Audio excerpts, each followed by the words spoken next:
Next gen நேயர்கள் அனைவருக்கும் இனிய நல்வாழ்த்துக்கள். எல்லோரும் நன்றாக இருப்பீர்கள். இதோ ஆவணி மாசம் பிறக்க போகிறது. ஐயா, ஆடி மாதத்துல ஏதாவது ஒன்று நல்லது நடக்குமான்னு எதிர்பார்த்துக்கிட்டு இருந்தேன். கொஞ்சம் ஏதோ ஒன்று இருந்தாலும் கூட முழுசா நல்ல மாற்றங்கள் எதுவுமே இல்லை. எனக்கு இந்த ஆவணி மாசம் உண்மையிலேயே தமிழ்ல பெரியவர்கள் சொல்லுவாங்க, தை மாசம் பிறந்துருச்சுல இனிமே நல்லா இருக்கும், ஆவணி மாசம் பிறக்க போதில்ல இனிமேல் நல்லா இருக்கும். அப்ப அந்த தைக்கும் ஆவணிக்கும் உண்மையிலே ஒரு சில சிறப்புகள் நிச்சயமாக இருக்கின்றன. ஆவணி மாதம் பிறந்தாலே இளையவர்கள், இளம் பருவத்தினர் தங்களுடைய திருமண கனவுகளை நிறைவேற்றி கொள்ளக்கூடிய அமைப்பு கண்டிப்பாக உண்டு. ஏன்னா ஆவணி மாசத்துலதான் வருஷத்துல அந்த ஒரு மாசத்துல மட்டும்தான் பெரிய முகூர்த்த அமைப்புகள் கண்டிப்பாக நடக்கும். நிறைய கல்யாணம் அப்பதான் உண்டு. அப்ப ஆவணி மாதத்திற்கென்று உள்ள சிறப்புகள், நல்லவைகள், நல்ல விஷயங்கள், மங்கள விஷயங்கள் நிறைய நடக்கக்கூடியது ஆவணி மாதத்துடைய சிறப்புகள். ஆனாலும் தனி மனிதன் நான், உலகமே நல்லா இருந்தா கூட நான் நல்லா இல்லையேங்க. சில நேரங்களில் பாருங்க, 2 வருஷமா கஷ்டப்படுறேன், 3 வருஷமா கஷ்டப்படுறேன். இப்போது உண்மையை சொல்ல போனா மீனராசிக்காரர்களும் சிம்ம ராசிக்காரர்களும், அதுலயும் உள்ள சொல்ல போனா மீனராசியில ரேவதி நட்சத்திரத்துல பிறந்தவங்களும் சிம்மராசியில பூர நட்சத்திரத்துல பிறந்தவங்க சில மாதங்களாக கடுமையான மன அழுத்தத்துல இருக்கிறீங்கன்றதான் உண்மை. கோட்சாரத்துல இந்த ராசி பலன்களை அதிகமாக பார்ப்பவர்கள், அதிகமாக கமெண்ட் கொடுப்பவர்கள் மீனராசிக்காரர்களும் சிம்மராசிக்காரர்களுமா தான் இருப்பீங்க. இவர்களுக்கு அவரவர்களுடைய வயதிற்கு ஏற்றாற் போல மன அழுத்தம் தரக்கூடிய, உண்மையிலேயே பிறந்த ஜாதக அமைப்பு தான் மெயினான ஒண்ணு.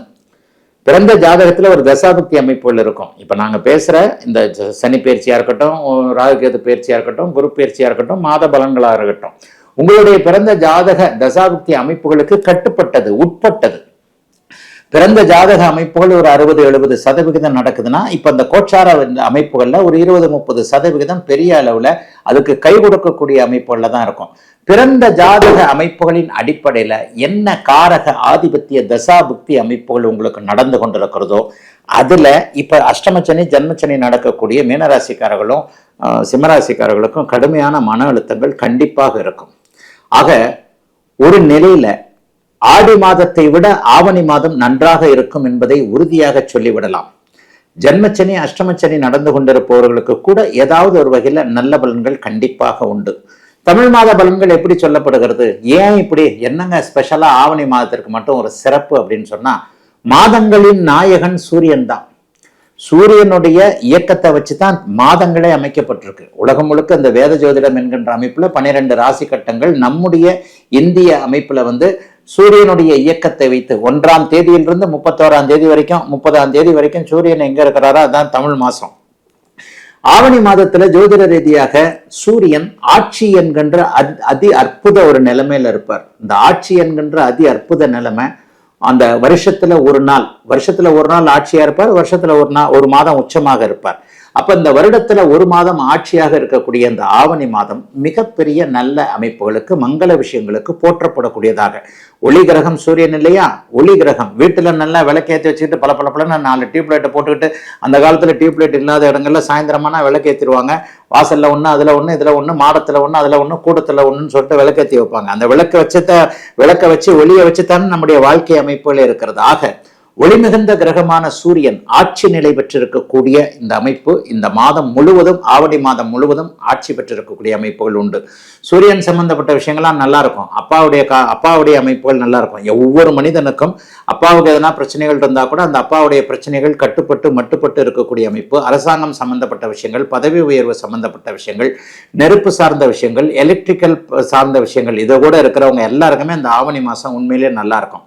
ஐயா, மாத பலன்கள் இப்ப எப்படி தாங்கயா சொல்லப்படுகிறது? மாத பலன்கள் எப்படி சொல்லப்படுகிறது? போன மாதம் கூட இதை பத்தி பேசியிருப்பேன். மாத பலன்கள் மாதாந்திர கிரகங்கள்னு சொல்லப்படக்கூடிய சூரியன், செவ்வாய், சுக்கிரன், புதன் ஆகிய 4 கிரகங்களுடைய இயக்கங்களை வைத்து சொல்லப்படுகிறது.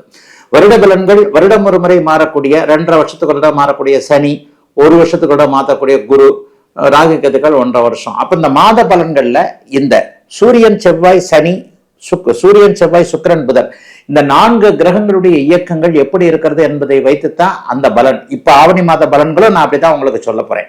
ஆவணி மாதம் முழுவதும் சூரியன் ஒரே இடத்தில் சிம்ம வீட்டில், தன்னுடைய வீட்டில் ஆட்சியாக இருக்க, மிதுன வீட்டுல இந்த மாதம் முழுவதும் செவ்வாய் ஒரு நல்ல நிலைமையில இருக்கிறார்.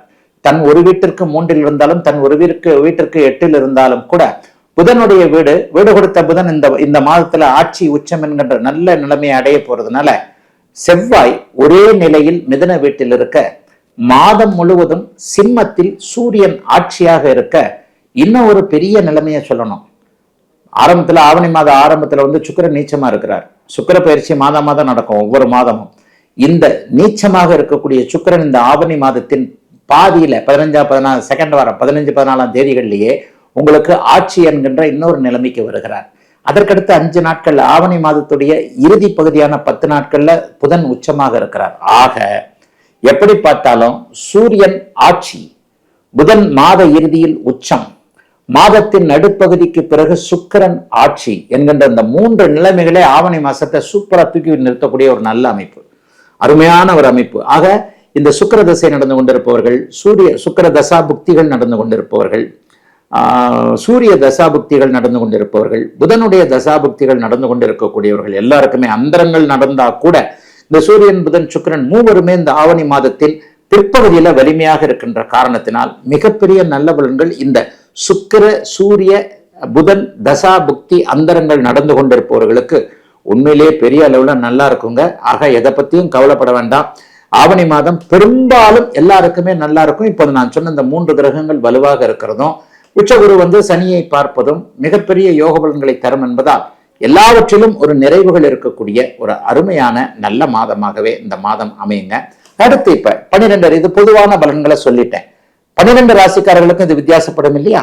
12 ராசிக்காரர்கள் ஒவ்வொரு விதமாக ஒவ்வொரு ராசிக்கும், இப்ப நான் சொன்ன மாதிரி இந்த ஆரம்பத்துல மீனராசிக்கு ஜென்மச்சனி, சிம்மராசிக்கு அஷ்டமச்சனி, இவர்கள் 2 பேருக்கும் கடுமையான மன அழுத்தங்கள் இருக்கின்றன. ஆக 12 ராசிக்காரர்களுக்கு தனித்தனியாக இப்போது இந்த ஆவணி மாத பலன்கள் எப்படி இருக்கும் என்பதை பார்த்தலாம். முதல்ல மேஷம். மேஷராசிக்காரர்களுக்கு ஆவணி மாதம் நல்ல பலன்களை கண்டிப்பாக தரும்.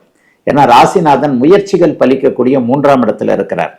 ராசிநாதன் 3ஆம் இடத்தில் செவ்வாயாகி இருப்பது என்பது அவருக்கு 3, 6, 11 என்கின்ற அந்த 3 இடங்கள் தான் வலிமையான இடங்கள். 3ஆம் இடத்துல இருக்கிறது இந்த மாதத்துல நல்ல அறிமுகங்கள் கிடைக்கக்கூடிய தன்மை, அருமையான ஒரு அமைப்புல முயற்சிகள் பலிக்கக்கூடிய அமைப்பு. கலைத்துறை, ஊடகத்துறை, சோசியல் மீடியால இருக்கக்கூடியவர்கள் எல்லாருக்குமே நல்ல விதமான வாய்ப்புகள் கிடைக்கக்கூடிய தன்மை. இன்னொன்னு சொல்லட்டுங்களா, ஒரு ராசிக்கு 5, 9 கூடையவர்கள் வலுத்தால் அவர் அந்த ராசிக்காரர் நல்ல பலன்களை அடைவார். 5, 9 தான் அதிர்ஷ்டத்தை குறிக்கக்கூடிய அமைப்பு. 5, 9 வலுத்தால்னா என்னங்க அர்த்தம்? நல்லா இருக்கணுங்க. இப்போ மேஷராசிக்கு இந்த ஆவணி மாதம் முதல் 5ஆம் அதிபதியான சூரியன் 5ஆம் வீட்டிலேயே ஆட்சியாக இருக்கிறார். 9ஆம் அதிபதியான குரு 4ஆம் வீட்டுல உச்சம் என்கின்ற அதி உன்னத நிலைமையை அடைகிறார். செவ்வாயும் ராசிநாதனும் 3ஆம் இடத்துல வலிமையாக இருக்கிறார். ஆக பருத்தி புடவையாய் காய்த்தது போல அப்படின்னு நினைச்சுக்கிட்டாலும் சரி, பழம் நழுவி பால்ல விழுந்தது நினைச்சுக்கிட்டாலும் சரி, மேஷராசிக்காரர்களுக்கு இந்த அருமையான மாதமாக இந்த ஆவணி மாதம் இருக்கும். சரிங்க, அருமைன்னு சொல்றீங்க, என்னதாங்க நடக்கும்? பிள்ளைகள் சார்ந்த விஷயத்துல நல்லதுகள் நடக்கும். பிள்ளை சொல் பேச்சு கேட்காத அமைப்பு, பிள்ளைக்கு ஒரு வேலை சரியா இல்லை, பிள்ளைக்கு கல்யாணமே நடக்கல, பெரும்பகுதி மேஷராசி பெற்றோர்களுடைய வீட்டுல மங்களகாரியம் நடக்க வேண்டும் என்பதால் பிள்ளைகளுக்கு நம்ம ஒரு பொண்ணு மாப்பிள்ளைய காட்டினா கூட அவங்களுக்கு பிடிக்கணுமே, அந்த மாதிரி வரன் தட்டி தட்டி போயிருந்த நிலைமை, பிடிக்காமல் இருந்து வந்த நிலைமைகள் எல்லாம் இப்போது டக்கென்று மாறி ஏதோ ஒரு விதத்தில் வீட்டில் மங்கள சத்தம் கேட்க ஆரம்பிக்கின்ற முதல் நடவடிக்கைகள் ஏற்படக்கூடிய மாதமாக இந்த மாதம் இருக்கும். முயற்சிகள் பலிக்கும். மிகப்பெரிய அளவுல வாய்ப்புகள் கிடைக்கக்கூடிய அமைப்பு. ஒருத்தர் தேடி போறீங்க, அவர் கிடைக்கவே இல்லை, நான் போறேன், அப்பதான் 10 நிமிஷம் முன்னாடி வீட்டை விட்டு போயிடுறாரு, ஆபீஸை விட்டு போயிடுறாரு, அவரை பார்க்கறதுக்கு ஒரு சந்தர்ப்பமே கிடைக்கலன்ற மாதிரியாக ஒன்றை பெற முடியவில்லையே என்கின்ற இயக்கத்தில் இருக்கக்கூடியவர்களுக்கு அது கிடைக்கக்கூடிய அமைப்புகள் இந்த மாதம் முழுவதுமே கண்டிப்பாக உண்டு. 6ஆம் இடத்துல புதன் வலிமையாக இருக்கிறார். மாதத்தின் பிற்பகுதியில கடன்கள் வரக்கூடிய அமைப்புகள் இருந்தாலும் அது நல்ல வளர்ச்சிக்கான கடன்களா இருக்கும். வியாபார பெருமக்கள், தொழில் முனைவோர்கள் எல்லாருக்குமே, சிலருக்கு வீடு அமைப்பு உண்டு, ஹவுசிங் லோன் கிடைக்கும், வண்டி வாகனம் மாற்றக்கூடிய அமைப்புகள். புதன் 6ஆம் இடத்துல வலிமையாக இருக்கின்ற காரணத்தினால மாதத்தின் பிற்பகுதியில சாப்ட்வேர் சம்பந்தப்பட்ட, புத்திசாலி துணை சம்பந்தப்பட்ட, நடிப்பு, இசை, பாட்டு போன்ற துறை சம்பந்தப்பட்டவர்களுக்கு மாதத்தின் இறுதி பகுதி 10 நாட்கள் மிக உயர்ந்த நல்ல பலன்கள் நடக்கக்கூடிய அமைப்புகள் உண்டு. 7ஆம் இடத்துல சுக்கிரன் மாதத்தின் நடுப்பகுதியிலிருந்தே 15 நாட்களுக்கு ராசியை பார்க்கக்கூடிய அமைப்புல இருக்கிறார். இது உங்களுக்கு தன்னம்பிக்கையை அப்படியே உயர்த்தி தரக்கூடிய அமைப்பு. மேஷராசிக்கார சகோதரிகள் எல்லாருக்குமே மிகப்பெரிய நல்ல பலன். கணவர் குழந்தைகளால் இதுவரைக்கும் இருந்து வந்த மன அழுத்தம், புள்ள படிக்கவே மாட்டேங்குது, நீட் எழுதுச்சு, அதை எழுதுச்சு, நம்ம நினைச்சது ஒரு மார்க்கு, வந்தது ஒரு மார்க்கு, இதுல இப்படி செலவு இருக்கு, அதுல இப்படி செலவு இருக்கு, பிள்ளை ஸ்கூலுக்கு போறதுல இவ்வளவு பிரச்சனைகள் இருக்கு, அல்லது பிள்ளைக்கு வேலை கிடைக்க மாட்டேங்குது, பிள்ளைக்கு நடவடிக்கைகள் சரியில்லை, தோலுக்கு மிஞ்சினா தோழன் தானே, நடவடிக்கைகள் சரியில்லை, கேட்க போனா நம்மளே ஏத்துக்கிட்டு கையை வாங்கிட்டு வர்றான். இந்த மாதிரி எல்லாம் இருக்கக்கூடிய பிள்ளைகள் சார்ந்த, கணவன் சார்ந்த, மனைவி சார்ந்த பிரச்சனைகள் எல்லாவற்றிலும் ஒரு தீர்வுகள் கிடைக்கக்கூடிய நல்ல மாதங்க ஆவணி மாதம்.